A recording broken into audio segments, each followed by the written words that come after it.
जी, break से आ गए वापस आपको कहेंगे एक बार फिर से खुशामदीद एंड सुबह खैर और बहुत ही प्राउड मोमेंट है हम सबके लिए, पाकिस्तानियों के लिए कि हम आपको मिलवाने जा रहे हैं पाकिस्तान के बासलाहियत और ताकतवर आर्म रेसलर उस्मान बट से, जिन्होंने एशियन आर्म रेसलिंग चैंपियनशिप में तारीख जो है वो रकम की है। और उस्मान बट ने पाकिस्तान की जानिब से पहला गोल्ड मेडल जीत कर ना सिर्फ मुल्क का नाम रोशन किया बल्कि साबित किया कि पाकिस्तानी जो नौजवान है किसी से भी कम नहीं है। उस्मान बट ने बाएं हाथ की 85 किलोग्राम कैटेगरी में गोल्ड मेडल हासिल किया है, जबकि एक और कैटेगरी में उन्होंने सिल्वर मेडल भी हासिल किया। इसके अलावा वो कौमी सतह पर भी 4 बार गोल्ड मेडल जीत चुके हैं। आज हम उनकी कामयाबी, जद्दोजहद और मुस्तकबिल में उनके क्या अज़ाइम हैं उस बारे में बात करेंगे। हमारे साथ इस वक्त मौजूद है उस्मान बट। अस्सलाम वालेकुम उस्मान, कैसे हैं आप? ठीक हैं? सुबह खैर। वालेकुम सलाम। आपको भी सुबह खैर। शुक्र अल्लाह का। आप कैसी हैं? ठीक ठाक बिल्कुल हैं? ठीक, और बहुत शुक्रिया कि आपने हमें ज्वाइन किया। सबसे पहले तो हम सब की तरफ से आपको बहुत बहुत मुबारक हो कि आप जो है गोल्ड मेडल लेके आए हैं, और आपसे यही जानना चाहेंगे कि ये गोल्ड मेडल आपके लिए इस वक्त क्या मायने रखता है। Thank you so much inviting for the show. ये अल्हम्दुलिल्लाह असल में गोल्ड मेडल बड़ी अहमियत का हामिल है मेरे लिए, क्योंकि अल्लाह का शुक्र है कि फर्स्ट एवर पाकिस्तानी जो है एशियन आर्म रेसलिंग चैंपियनशिप जो अजमान में हुई थी, दुबई अजमान में हुई थी, पाकिस्तान की हिस्ट्री में ये पहला गोल्ड मेडल है जो पाकिस्तान के लिए अल्हम्दुलिल्लाह आया है। तो ये बड़ी ही मेरे लिए अहमियत का हामिल है, क्योंकि 2009 से ये जर्नी मैंने स्टार्ट की थी। जब मुझे पता चला कि इसकी फेडरेशन है, official Pakistan arm wrestling federation, जी। के जो प्लेयर्स को प्लेटफॉर्म मुहैया कर रही है कि वो नेशनल इंटरनेशनल लेवल पे जाके पाकिस्तान का नाम रोशन कर सके। और फिर मुझे अल्हम्दुलिल्लाह इस एजाज से अल्लाह ताला ने नवाजा कि पाकिस्तान के लिए गोल्ड ला सकूं। और ये बड़ा ही प्राउड मोमेंट है अल्हम्दुलिल्लाह मेरे लिए और पूरे पाकिस्तान के लिए, जो कि अल्हम्दुलिल्लाह ये गोल्ड की सूरत में बिल्कुल मिला है। बिल्कुल। उस्मान साहब, मुझे ये बताइए कि जिस वक्त आप ये मेडल आपको मिला और आपको गए आप ये मेडल जब आपको दे रहे थे, तो उस वक्त आपकी क्या फीलिंग्स थी? कि आपको इस बात का एहसास था कि आप, या आपको था कि भाई मैंने जब 4 पाकिस्तान में मेडल हासिल कर चुका हूं मैं गोल्ड, तो अब ये तो मेरे लिए कोई मायने नहीं रखता और भाई मैं फौरन मुझे मिलेगा और मैं इस तरह जीत जाऊंगा? जी बिल्कुल। ये असल में बात यह है कि आप नेशनल लेवल पर इंटरनेशनल लेवल पे खेलना, एक वो एक्सपोजर उसका अलग होता है। बिल्कुल। कि जब आप इंटरनेशनल लेवल के प्लेयर से आप खेल रहे हैं, तो आपको नहीं पता होता उनकी क्या टेक्निक है, उनकी क्या मूव है, वो किस तरीके से वो खेलेंगे।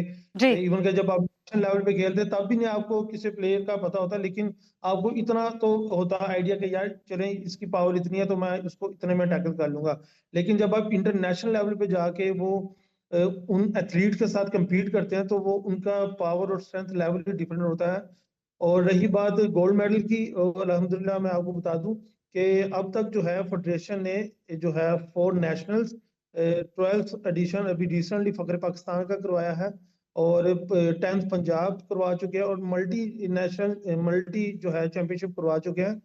और उसमें ये खेलने के बाद अपनी ट्रेनिंग पे बड़ा वो कॉन्फिडेंस था कि इंशाल्लाह अगर बाहर भी compete करेंगे तो इंशाल्लाह अच्छी परफॉर्मेंस होगी। और जब वहां पे compete किया, तो ऑब्वियसली वो हर बंदे के माइंड में होता है कि जीतना है। तो जाहिर सी बात है, हर बंदा हर खिलाड़ी एक दूसरे को टफ टाइम देने के लिए आता है और जीतने के लिए आता है। बिल्कुल। तो वो जब जीता अल्हम्दुलिल्लाह, आपको पता है कि पूरा एशिया, तो जब पोडियम पे वो पाकिस्तान का एंथम बजाया जाता है, तो वो दैट वाज द फीलिंग कि आप वो डिस्क्राइब नहीं कर सकते, वो बस फील कर सकते हैं। एग्जैक्टली, जब वो बिल्कुल सही। जब वो एंथम बजा, तो बस वो दिल की धड़कनें तेज थी और आंखों में पानी, बस कुछ बयान नहीं हो सकता। बिल्कुल, आपने सही कहा। मुझे ये बताइए कि उस्मान साहब, हमारी नॉलेज के लिए, कि बाएँ हाथ के जो 85 किलोग्राम कैटेगरी के लिए आपने ये विन किया, आपकी किस तरह की तैयारी थी? क्या आपको मेहनत करनी पड़ी? कितना टफ था आपके लिए? क्योंकि मेंटली तो प्रेशर था, वैसे कितना टफ था? जी, इसकी एक्सरसाइज होती है। आर्म रेसलिंग के जॉइंट्स की गेम है, हमें जॉइंट्स ट्रेन करना पड़ते हैं, फिर उसके साथ मसल ट्रेनिंग करना पड़ती है, स्ट्रेंथ ट्रेनिंग करना पड़ती है, weight training, mother of all games. तो इसमें स्पेशल इक्विपमेंट्स है जो आर्म रेसलिंग की ट्रेनिंग के लिए वो करते हैं। तो उसमें एक कंपटीशन की तैयारी के लिए 6 से 7 माह दरकार होते हैं, जो स्पेसिफिकली आपको उसी एंगल्स में रह के वो ट्रेनिंग करना पड़ती है। इसके डिफरेंट एंगल्स हैं। जो टेबल्स पे, पुलीज पे, डंबल्स के साथ उसकी ट्रेनिंग होती है। सही। अच्छा उस्मान साहब, आपने एक और कैटेगरी में सिल्वर मेडल हासिल किया, ये कितना चैलेंजिंग था? हाँ, यस। एक गोल्ड मेडल बाएं हाथ की कैटेगरी में, गोल्ड, और दाएं हाथ की कैटेगरी में उसमें सिल्वर मेडल लिया। जी। इसमें कैटेगरी जो है वो डिफरेंट कैटेगरीज होती है, दोनों कैटेगरीज राइट और लेफ्ट दोनों कैटेगरीज होती है। ये प्लेयर इसमें खेल सकता है। इसके राइट के भी अलग मैचेस होते हैं और लेफ्ट के भी अलग मैचेस होते हैं। तो इसको हमें दोनों बाजुओं को ट्रेन करना पड़ता है। इवन के ये हेड टू टो ट्रेनिंग है, तो इन्हें हमें उसी हिसाब से ट्रेन करना पड़ता है।